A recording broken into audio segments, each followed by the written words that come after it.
I just want to find 11,780 votes. The Fulton County Grand Jury investigation of Donald Trump. What proves fact A, fact B, and fact C? If we can do that, I'm going to bring an indictment. I'm Bill Rankin. I'm Tamar Hallerman. Join us for Season 9 of Breakdown from the Atlanta Journal-Constitution. Listen now, and please follow us on Apple, Spotify, or wherever you get your podcasts.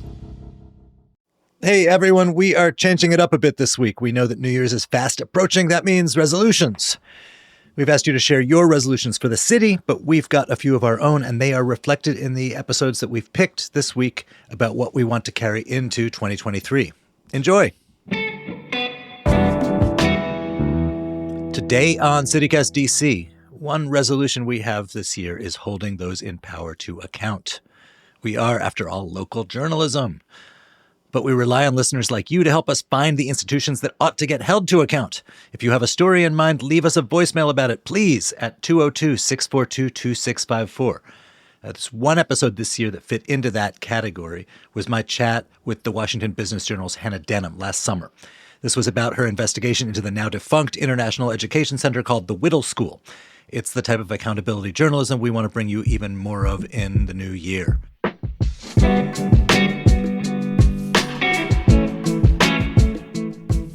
It's Tuesday, December 27th, 2022. I'm Michael Schaefer, and this is CityCast DC.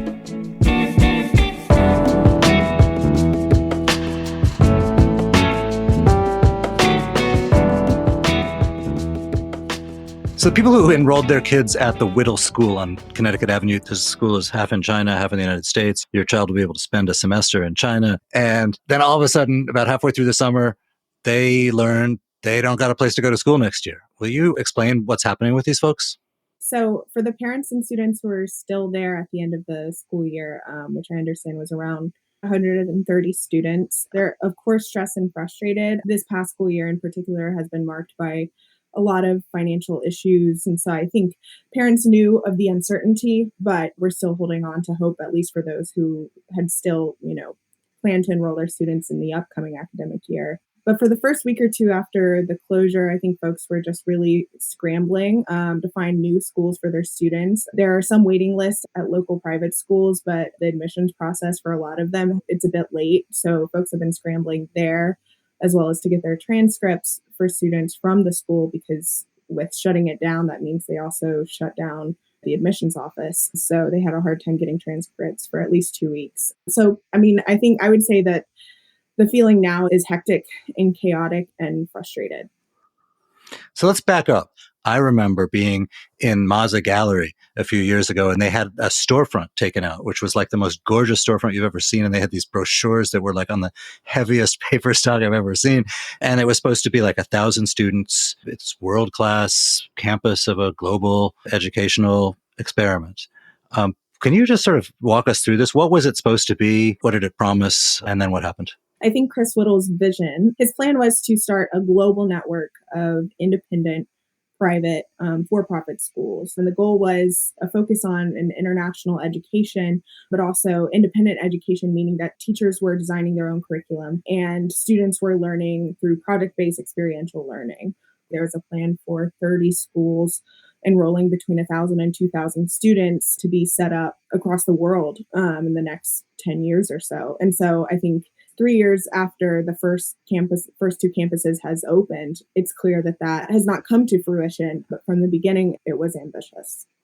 So the first campus was in China, and then the second one was the one in Van Ness in DC. Who is Chris Whittle? What's his deal? He is an education entrepreneur. He has decades of experience working with investors on big startups. The past 3 companies he's worked on, including the Whittle School and Studios, has been around starting independent schools globally. So this was his third attempt at a very similar vision and idea. Wait, have either of the first two succeeded? He first founded the Edison schools in the late 90s. And I will say, I honestly don't know where things ended up with them, but he did not continue with Edison schools. He then founded Avenue Schools, which is successful. They have several schools across the nation, I think about 4 campuses at this point. But that also is a plan to found closer to 30 global schools, and he eventually left and was sued by some of the founders. And so right as he was leaving, he started the ideas for the Whittle School and studios.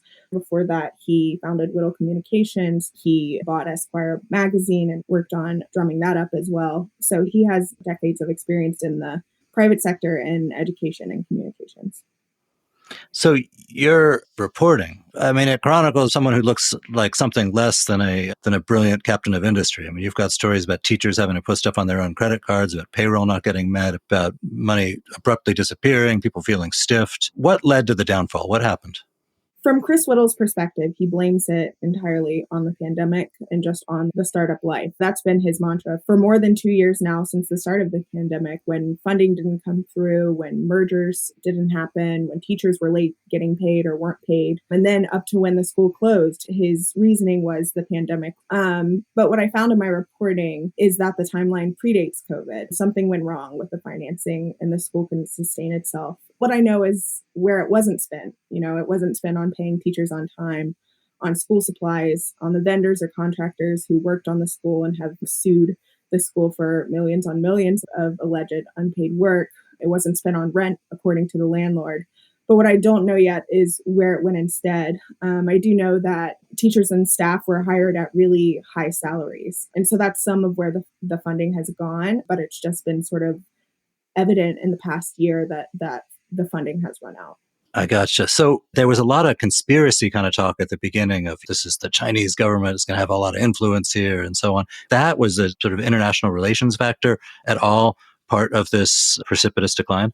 Yeah, there's absolutely the international relations factor in terms of China-US relations. We're not great around the time that Chris was making a foray into Shenzhen for the first campus. He told me that despite its relative success, the campus in Shenzhen enrolls nearly 1,000 students, nearly all tuition paying. The school has been impacted by a shifting landscape as well in Chinese governmental policy toward education, particularly for foreign groups who are coming in and looking to set up schools like the Whittle School and Studios. And it's limited how much influence his company has in making decisions about the campus on the grounds of it. He's told me, the company initially invested 80 million into the campus in Shenzhen.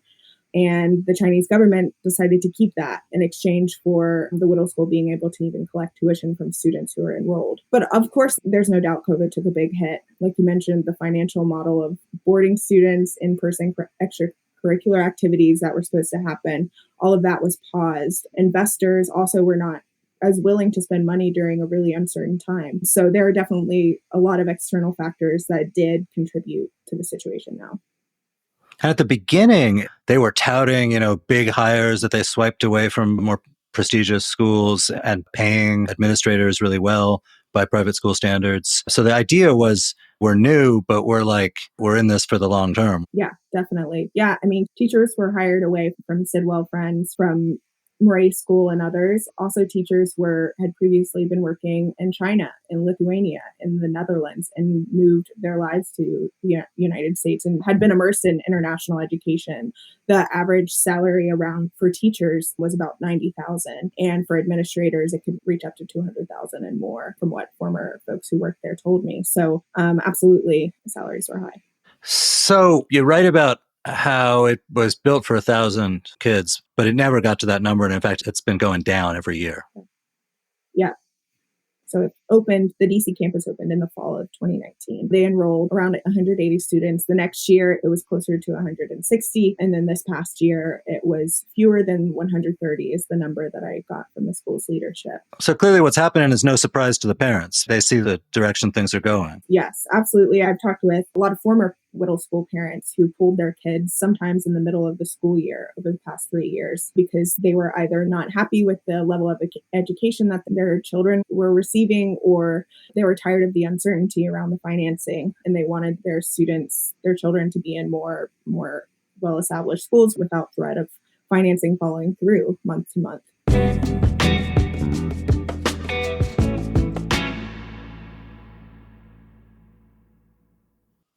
So there's this scramble for the exit. What were some of the education side problems? The biggest issue there, from what I've been told by both parents and former teachers, is the teacher turnover rate. Teachers were leaving every year, also sometimes in the middle of the school year. There's during the second academic year, the head of school, who was in charge of, the whole DC campus, left the day before the school year started. There was so much turnover. And, of course, folks had said they had different reasons for leaving, but in a lot of cases, for what folks told me, is they were tired of being paid late and it felt unethical to continue working at the school. And so that just created a vacuum where teachers who were left were teaching multiple classes. They were leading after school programs as well, while being paid late without being paid extra for all of additional responsibilities. And it just created a strain on the teaching. This feels like a cautionary tale about hubris or something. Right? He was going to change the world. These teachers who moved here to be part of it, they uprooted their lives, they quit jobs at much more stable places. What are they doing now? For folks who I talked to, everyone who at least has left, not as recently, who left before the closure, particularly last year and the year before, they found other jobs teaching in the private school world and the independent school world. Some of them moved back to their communities where they had left for the Whittle School and found jobs. Others left education and moved into starting their own companies and moved into a different sector. So folks have found work. But as for the roughly 40 teachers and staff who were laid off a few weeks ago, many are still finding jobs. Many are still looking and they're filing for unemployment. Have they been fully paid? No. They have not been paid. They're missing 3 paychecks this time. So what was the company's and the entrepreneurs' reaction to your reporting? As for the closure itself, Chris Whittle has only acknowledged that the school closed. To myself at the Business Journal and the Washington Post, there hasn't been any acknowledgement from the company or the school on its website, on its social media about the closure. So the parents of the kids learned from you. They didn't even get a letter from the principal saying, don't come to school. They did get a letter from Chris Whittle. Okay. So he sent an email to families and to teachers. But as for the public, the school's website still has an active link for applying for the next year for school. As for the public, there has not been any sort of announcement. But before this, in terms of my reporting, I've been covering the Whittle School since last September. I've been talking with Chris Whittle since then. And so I've written about all the lawsuits, at least locally, pending against the company. I've written about its landlord issues, teacher experiences. The school hasn't said much, but Chris Whittle often will respond when I do ask some questions, particularly about next plans. So when you talk to him, is he like a man who gives evidence that he knows that there's a crisis going on?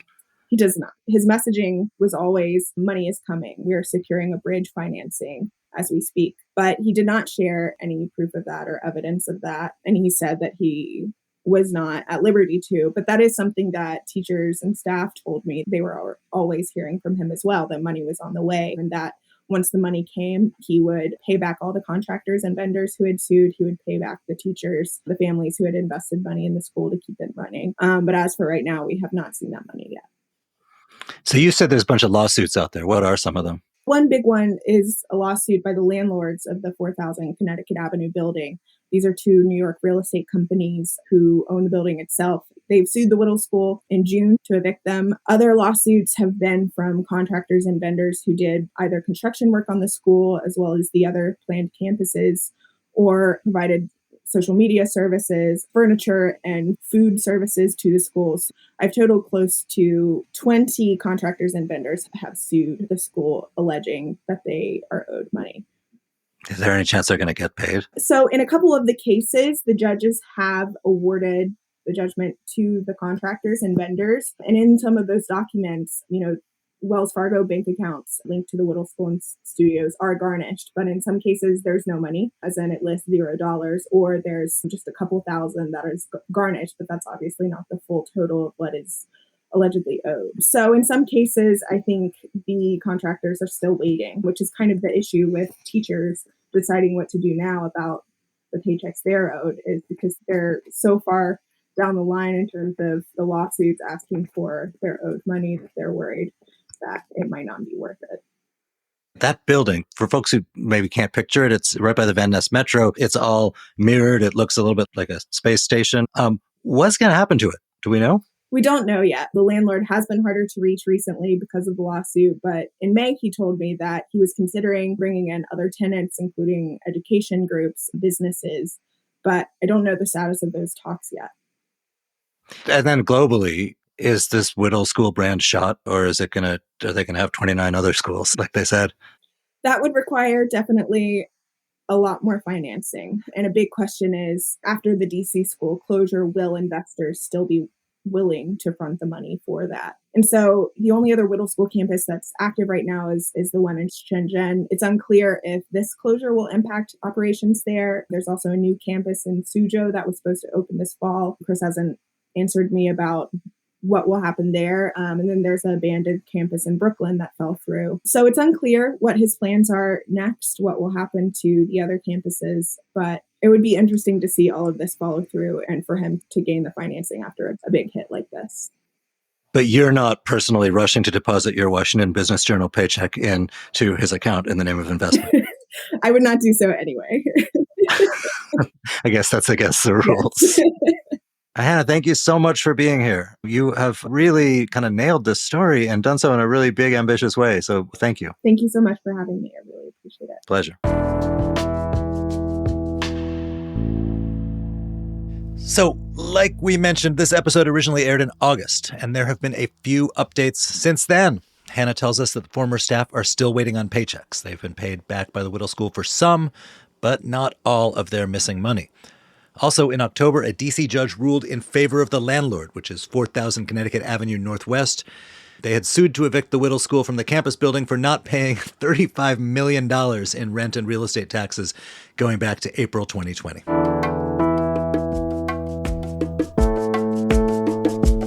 And that's all for today here on CityCast DC. Please tell your friends who are into investigative journalism or just local journalism generally to listen to us, subscribe to our newsletter, and maybe leave us a recommendation. We'll be back tomorrow with another resolution for the new year. See ya.